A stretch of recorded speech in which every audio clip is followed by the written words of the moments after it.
You know, I'm right. The podcast that uncovers the origin stories of some of the biggest names in sports, media, entertainment, entrepreneurship, and so much more. Nick Durst here, along with Joe Calabrese and Joe, our guest today. Yeah, I think he checks off a lot of the boxes of the I top think, five I think people he we does have as on well. this. Sports, Yeah. It's a hard name to media. pronounce, right?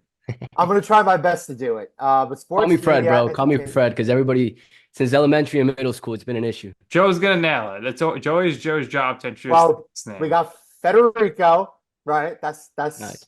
uh Aristizabal. Close. Aristizabal, but yeah. Aristizabal. Okay. Zabal, But we yeah. welcome Fred to the show. So Fred, um, sports is your thing, betting's your thing. You're a sports betting consultant. You're an entrepreneur. You're a real estate investor. How are you doing today? I'm fantastic, man. Happy to be here. Thank you for having me on. Well, we're glad to have you with us. We'll talk about your life, your career, everything else, living in Miami. But listen, I'm a big foodie, Cool. okay? Everybody who watches our show knows I'm big into food. Are you ever confused with being a chef? Do you ever just go along with it with somebody who's like, are you a chef? I mean, your name just screams chef. Oh, does it? No, Yeah. as a matter of fact, I'm a pretty bad cook. I can cook steak in the barbecue and cook some eggs, scrambled eggs. I'm a perfect scrambled egg cooker, but beyond that, my girlfriend cooks. So you're living the dream life in Miami. Unfortunately, the view behind you is not the greatest, as we were talking about before the show started. But did you grow up in Florida? And did you grow up in that area? So I did. I was born in Colombia, Bogota, Colombia, and I moved here when I was 6. And I was raised in Miami. Went to Florida State for college. Lived in Tampa for a bit and moved back down 3 years ago now. My whole family's still here. My parents, my girl's here, so I decided to move down. But yeah, Miami's my home. Very nice. So, when you were younger, you're growing up here in the States, obviously English, your second language, so you had Right. to deal with that, of course. And then you're just learning about the American culture. So early on here in your life, or when you were in high school getting ready to go to Florida State, what career path interests you the most? And what were you thinking at that time, like heading towards college, or what I could potentially do in the future? Great question, man. And I've always been entrepreneurial. So at a young age, I was selling candy in school, all that good stuff. So in my mind, I always knew I wanted to be my own boss and have my own business. But obviously, in college, that's a little harder to do. So I did take the finance world, economics. After graduation, I started working at Morgan Stanley. Got my Series 766. Did that for about 6 months. And I was there happy because they were paying me overtime to study for these licenses and I was making good money.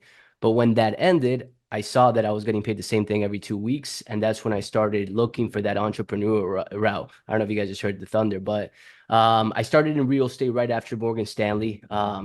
Dove into that wholesaling. It was tough, right? Your parents want you to have a safe job. They want you to maintain that Morgan Stanley title, and you're telling them, "Hey, no, I'm going to go wholesale real estate with a company that's rather new because I want to make it by myself." So it was a battle with them for a while, and Hmm. within that, I started going to events. Started reading a lot of books. Tony Robbins, I consider him one of my mentors. And I went to an event with him and Gary Vee, and they mentioned the opportunity that was at hand with Instagram and having a social media presence. And I was always good at sports. That's everything I've watched. I don't watch shows. I don't watch movies. Me Yeah. and my dad just watch sports my whole life. What'd So you I know what'd you it back play and forth. growing up? Soccer, Soccer, man. sports. Soccer. I did play soccer, and believe it or not, I don't bet soccer. You don't bet soccer. Is personal attachment to it or just too emotional? Emotional a little bit. And typically I don't bet soccer because I'm emotional to it, and I don't bet teams that I like the Miami Heat right behind me. I don't touch them. Florida State, Columbia, I stay away from them. I can't say the same for the Dolphins. I'm not that big of a fan of the Dolphins, but Heat, Yeah. FSU, and Columbia I don't touch. Just emotions stay in the way.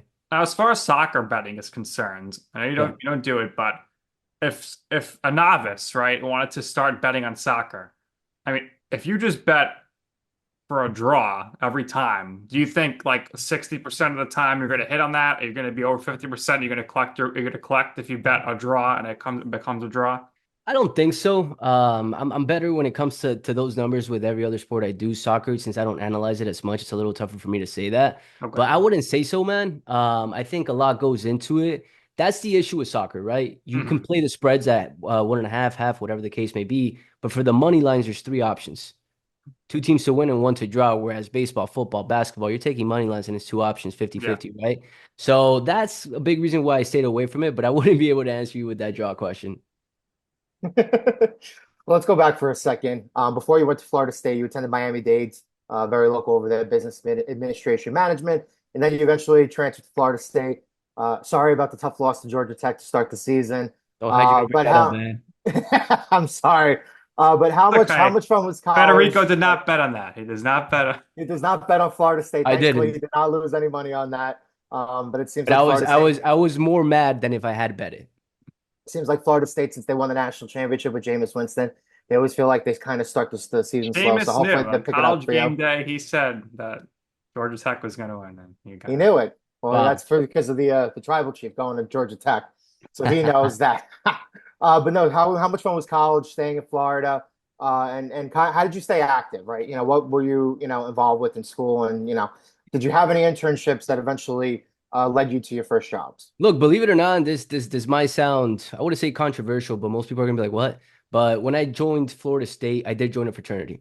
And to me, that was the best decision I could have made because I opened my circle up. You're Yeah. paying for friends, and that's the stigma behind it. But at the same time, you're meeting people that you wouldn't have met had you paid for it. And you're meeting people that are above you, really, because there's a lot of kids in the fraternity that their parents are wealthier, and I don't come from money. I'm middle class, let's call it that. But it opened my eyes, right? So within that, I started growing. I became the treasurer, and the treasurer, I was managing hundreds of thousands of dollars pretty much every semester for parties, for all this good stuff. So that really gave me a position of leadership that gave me confidence pretty much with everything else. I've always been a go-getter. I've always considered myself a leader, but within that, that really helped me out. And then I did get an internship in Northwestern Mutual. It was more life insurance at the time. I was still dabbling, seeing what I really wanted to Mhm. do. Um, and then the opportunity to Morgan Stanley came because of the fraternity, a connection within the fraternity.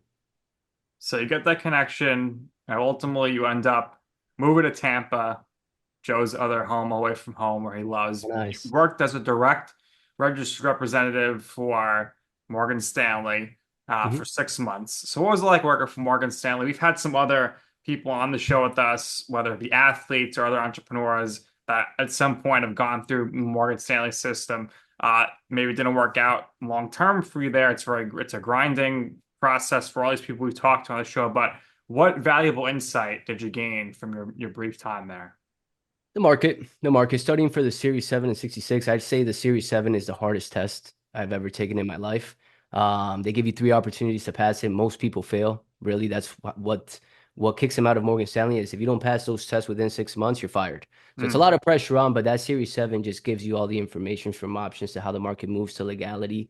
So I learned a lot about investing and investing in options as well, which is funny you ask because that's where I started dabbling more into sports betting because there's a huge correlation to it. yeah. Obviously, it's different industries, but if you treat it as an investment, it will pay you out as an investment.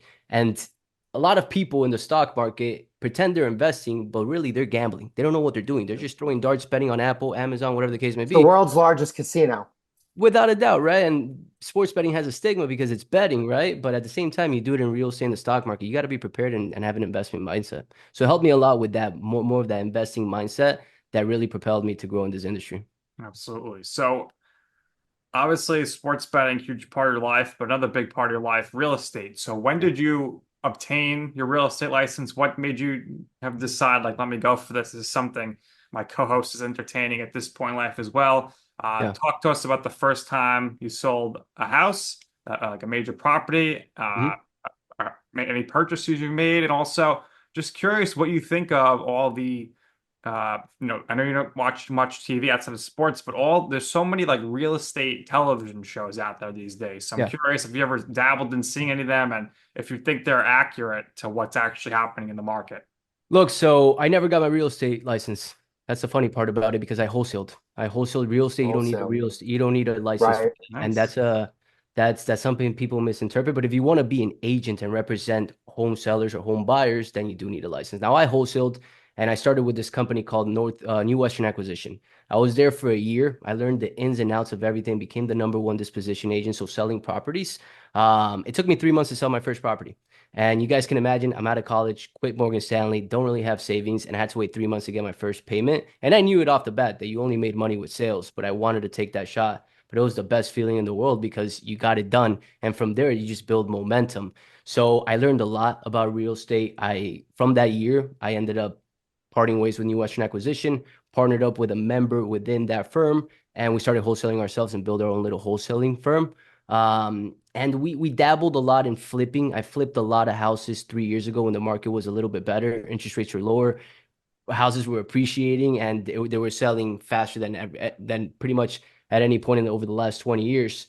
And right now, I've transitioned more to the rental space, accumulating rentals. I have 3 rentals right now, and trying to accumulate more now that I'm not flipping. So right now, my main purpose is make money from my business and put it into real estate, but not in an aggressive way either. I think we're in a weird market right now. Yeah, so I'll touch on this quickly. I just took the New York State test a couple days ago, Okay. so I'll hear back from them. And then I have my uncle who started getting to real estate. He became a licensed salesperson at the beginning of 23. So now he's been doing that for about a year and a half, and it's become very nice for him, so to speak.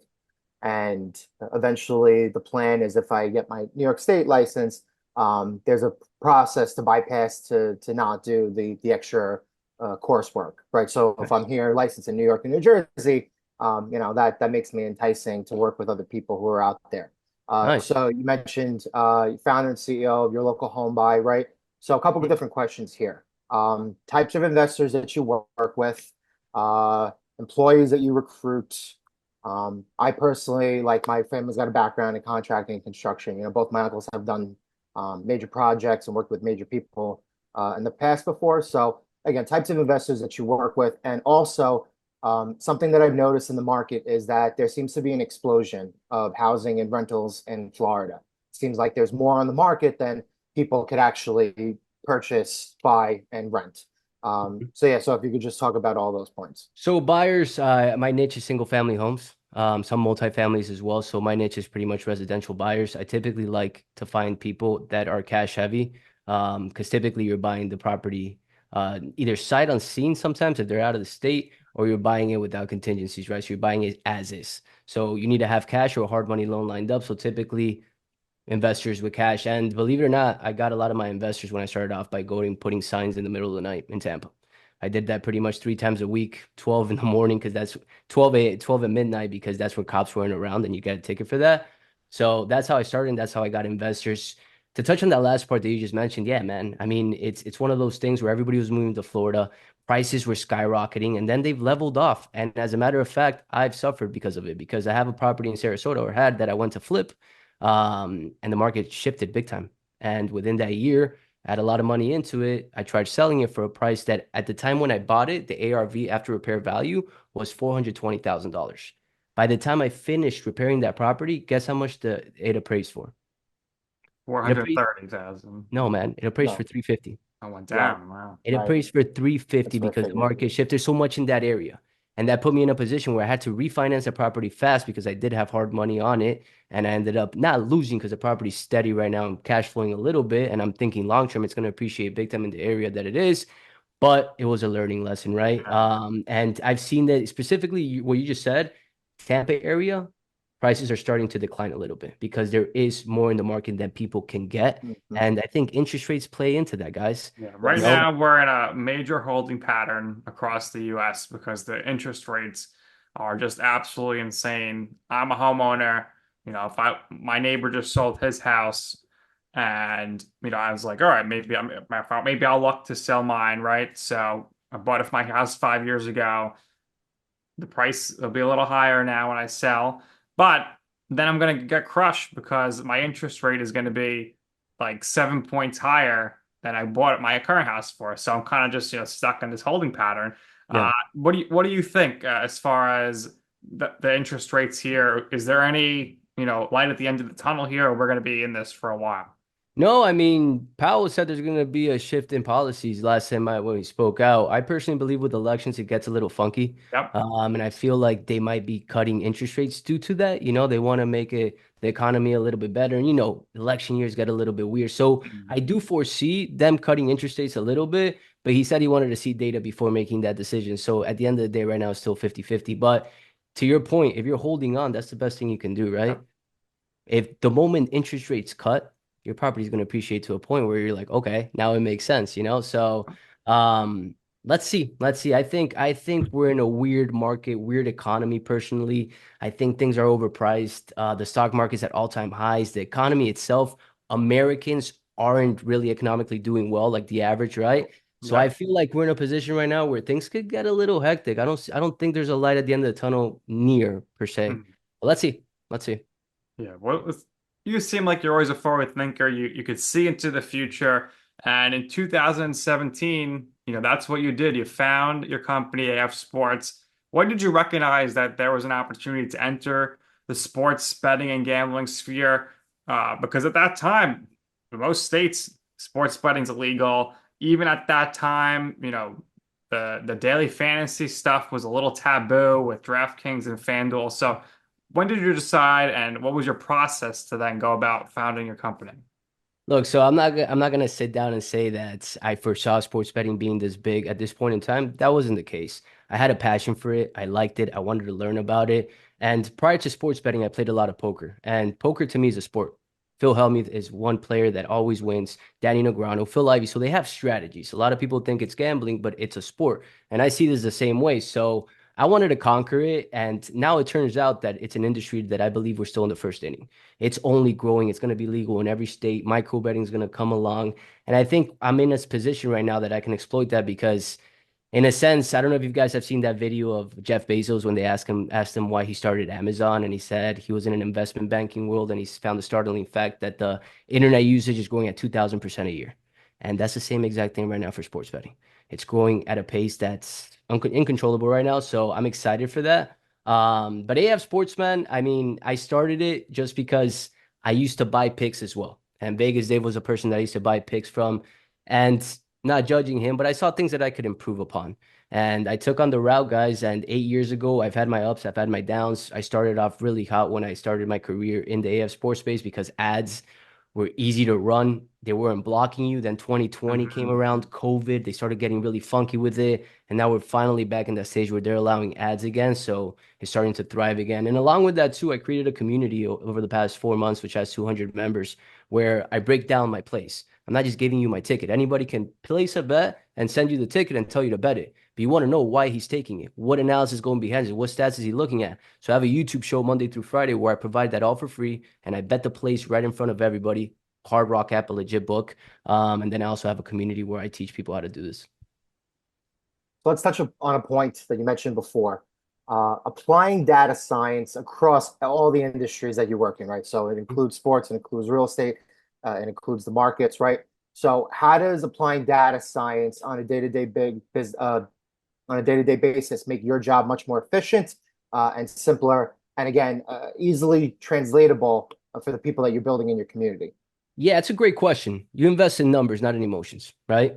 Data says it all. And right now, since the industry's growing so much, Vegas gives you a lot of information. I say it this way to my group.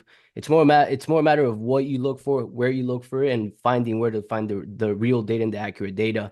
But if you're betting based off emotion or investing, right? Stock markets, sports betting, reality is you don't have a strategy, you're not winning long term. But when you can break it down into steps, an SOP, systems, processes. This is what I do. Step one, step two, step three. I'm looking at the last 7 days for OPS, who's hottest teams in the batters. Then I look for pitchers, last 7 day momentum. From there, I look at the pitching matchups. I look at average. I look at a bunch of things that I explain it within my community. It facilitates everything and it takes the emotion away from it, which is critical in this industry. Yeah, and that also is like probably a good main reason why you don't bet on the teams you like because the emotion gets in the way. Look, man, I've been around the block in this industry. I'm young, but in this industry, I've been in it for quite a while now, and I've gone through it. Everything that I preach, I have failed on before. I've chased. I've had those Sunday NFL Sundays where I bet 1 o'clock game, 4 o'clock game, 7 o'clock game. I lost them all. You chase, you feel like a piece of at Yeah, night, the next morning too. And you got to learn from your lessons, from your mistakes, and try to help people out because a lot of people fall for that. for sure. So for you, Super Bowl aside, because there's so many things to bet on, what's your favorite specific event to bet on? And what are some of the favorite bets you've placed over the years?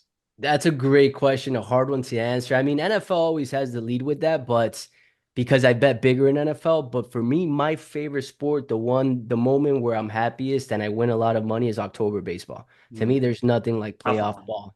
Personally, I mean, you're in New York, going to Yankee Stadium for playoff ball, there's nothing like that. Or Boston or Philadelphia, right? The best atmospheres out there. But football has to take the lead with that. 3 years ago, I typically go to Vegas for my birthday, December. So I spent like a week or two there, stay at the win, and I had a really big run. I made over six figures and Rams money line Monday Night Football. I forgot who they were playing, but they were a plus money play.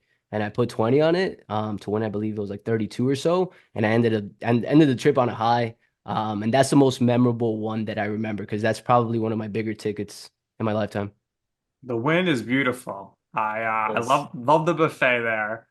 No, wait, that's the every time I go to Vegas, I get off the plane, go to where my hotel is, drop the bags, and I go straight to the Wynn buffet. So that it's There's a something beautiful place. about that place that's so magical, man. I go there every year and I'm excited to go back this year again. It's just the way they make you feel, the casino, the food, the atmosphere. Yeah. It stands out, honestly. To me personally, I think it beats every casino in the strip by a long shot. We have a friend, a dear friend of ours, David Meltzer.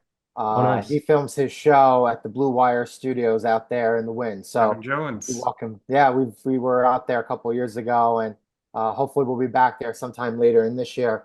But you're right, the atmosphere is amazing. I forgot who we encountered, Nick, but somebody was telling us about the story behind the building of the Wynn. Yeah, I Uh, think it was your cousin's sister's boyfriend's friend. Oh, his Right? friend. Yeah, Real you're right. Because estate guy, he does right? real estate. Yeah, he does real estate. I couldn't think of who it was off the top of my head, but yeah. So he does real estate. He does high end real estate, and he's showed major like properties out there. To the Nice. California celebrities who want to move out there. So like the Mark Wahlbergs of the world, etc. But Nice. there's this amazing story behind the wind, and I think you're absolutely right. There's something magical about that place, and it's for a couple places on the strip, but it's definitely one of those places. Is there anywhere else you like going? So I stayed last time out in the Fontainebleau 2, the new one. Brand new. Not bad. I wouldn't compare it to the win by any means. I'll go back to the win, but they're so new that if you go and you bet a little bit bigger, they'll comp your nights. So I think the Fontainebleau is a good one. I would pick third Bellagio, and then fourth I would pick Red Rocks, but it's not on the strip. Right. So back to your betting for a second. I want to talk about the time where your model generated a play that was vastly different than what the public was going on, right? So maybe off Mhm. the top of your head, it could be, something that's a major event that's sticking in your head. But was there ever a time where the model generates like a huge play or plays that are really going against the public? And there have been times in the past where you remember your model actually accurately predicting certain events and winning on them. Yeah, man, without a doubt this week. For example, a good game, and maybe your crowd is not baseball related, so I'll just touch on it briefly. But Twins Braves, Twins at home, they're the hotter team. The public was all over them. I saw something differently, and I took the Braves. I'm 3-0 this week, 6-3 over the last nine, right? But in the long run, obviously, it averages out. But that happens a lot, as a matter of fact. And most people, the way I see this and the way I like to explain it is, if everybody's going that way, you probably shouldn't go that way with sports betting. And for me, a rule that I have, and you can look at all this data, right, where the money splits are. I don't like to take teams with 80% of the bets and money. That means all the public's on there. That's a huge liability for Vegas. And we all know the house always wins. Vegas and the sports books are $1 billion industry for a reason, right? They don't lose long term. So that's a big rule of mine, guys. I typically like to find games where the public is rather 50-50 or a little bit less Mhm. on the team I'm looking at. And obviously, I look at everything else. But a big rule of mine, and for example, let's NFL, Eagles Packers right now. Eagles are generating a bunch of the money in cash right now for NFL Week 1. I probably wouldn't lean with the Eagles. Does that mean they're not going to win? No. But in the long run, and with that strategy, if you fade the teams that are attracting majority of the public, it's more profitable. Being a contrarian works in the stock market, in real estate, in sports betting, and you got to think differently. You can't think like everyone to really succeed in this industry. How many days a week are you placing a bet on average, and are parlays for suckers? Parlays are for suckers. Parlays are for suckers. If you're taking parlays as a strategy, you're just trying to get rich quick and you have no discipline and you're gambling. And there's no shame in that, right? There's some people that just want to have fun with it. Sounds like If your you really, cousin, Joe. no, parlays, guys, parlays You are got for to cut suckers. this part. I've hit parlays, and typically my rule is if by Sunday I'm up a good amount, I'll throw a small parlay to have fun with it, right? But Sure. is that a technique, a system to grow your bankroll? By no means. And then average plays per day one. And I typically take 5 to 6 plays a week. There's days that I take off. And that's also the investment mindset. You don't Right. have to take a play every single If day. there's something, if you're not feeling anything and the numbers don't back it, just lay off of it, right? Without a doubt. And I say this too a lot to my community. 80% of this, and Tony Robbins, everybody says it, 80% of success is psychology, right? So it's more about that discipline, maintaining that consistency, and not feeding your degenerism. All sports bettors want to take a parlay that's going to make $1 million. All sports bettors want to continue chasing after they win or after they lose to recoup. And it's about that discipline to not do that that really helps you win long term. So let's talk about your podcast. Yeah, The Winning Ways with Fred. Do you plan to get the show back up and running again, or is it just difficult time to find time to record, edit, do the social clips and all that stuff? Because I mean, I know it takes a lot of work to do the podcast. Does. It does. Look, I think when I started the podcast, I was in a position where I was trying to figure out what I wanted to do. So I was interviewing a lot of people. I learned a lot. I grew a lot from it. So I'm happy I did it, but that might not be the route I take when I started here soon. The route that I'm going to take more than anything is very similar to the YouTube. I'm going to probably go into a podcast and talk about 3, 4 games that I like, give you guys information regarding that, make it rather short, 5, 10 minutes long. I feel like most people like to consume that with sports and keep it at that. And maybe here and there, throw a little longer one, more on mindset, more on strategies, more on these little things.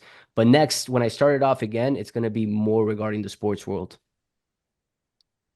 Fair enough. All right. So, in your life or in your careers, what would you say is your you know I'm right moment? What I mean by that, it's a time or place where you wanted to pursue something. You asked somebody for advice, so they said, Fred, that's a bad idea. It's not going to work out for you. Just forget about it. And you were like, you know what? I'm going to forget about you. I'm going to go ahead and do it anyway. And in the end, you will see why it is that I'm right about this. I fucking love that question, man, because I'm a type of person that has an edge, and I'm telling you, my look, I'll put it this way, and my parents are great parents. My dad worked his ass off to get me to the place where I am today, and I'm doing everything in my power to retire them. That's my why. That's my goal. I just want to give them the life that they gave me, right, in their last stage of their life, right? But my dad hates gambling. My dad hates gambling because of a reason. His dad, my grandpa, I never met him, but he lost it all due to gambling. So there is this gambling stigma in my family, and it took me a while to tell him.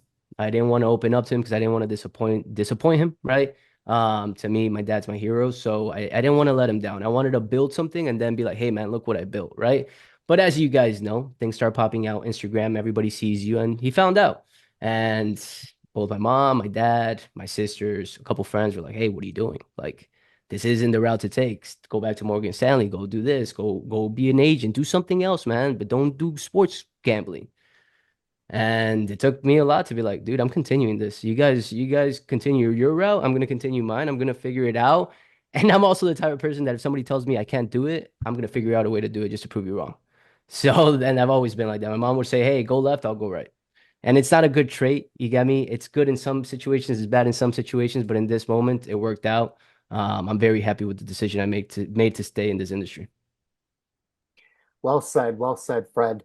We thank Thank you you. for your time. We really, really appreciate it. It was great last words. Um, hopefully, you continue making your parents proud. It's the name of the game here. So there's a lot of places that we can find you. So if you would like to share with our viewers and our listeners where we can find you, and we give our guests here the last word. So if there's anything else you would personally like to share or promote for yourself that you haven't already done so, by all means, go ahead and do that. And once again, thank you for your time. This was really, really great. No, thank you guys. And my Instagram is Fred Wins with double S at the end. So Fred Wins, double S at the end. Same thing for YouTube, right? Those are my personal brands on the YouTube show. If you guys want free value, how I analyze plays and get my plays for free, I post them there for free Monday through Friday on my YouTube.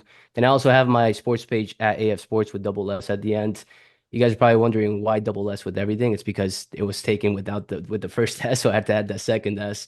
But AF Sports double S. And parting words, guys. Honestly, if you're in this moment right now where you're struggling, where you don't know what's happening, doesn't matter what age you are, just be consistent. Take away the distractions. I think that helped me out a lot when I graduated college. I cut off everything, cut off drinking, cut off friends, cut off freaking everything, and dialed it in for a year. And that changed my life. And I think if most people realize that you got to think long term, you got to be patient, PAY. It pays to be patient. And work hard and be happy, right? And work on yourself. I think personally, obviously, I've done really well in my life, but most people don't see what I do every single day. And I'm a big reader. I'm big on Bob Proctor. I'm big on Tony Robbins. I'm big on Ed Milet, Andy Frisella. I'm in their groups. I'm investing in myself. I've paid hundreds of thousands in coaching mentorships, being a Rudy, Tony Robbins. So it's like a lot of people might see me and say, "Oh, wow, you got lucky to be there," but they don't see that back end of what I've done to get there. Not trying to show off or anything, but just invest in yourself, believe in yourself, be consistent, have discipline, and win your life. All right, Federico, we thank you so much for your time. That's going to do it here for this episode of You Know I'm Right. For our very special guest, Federico, for my co-host, Joe, I'm Nick, and this has been You Know I'm Right.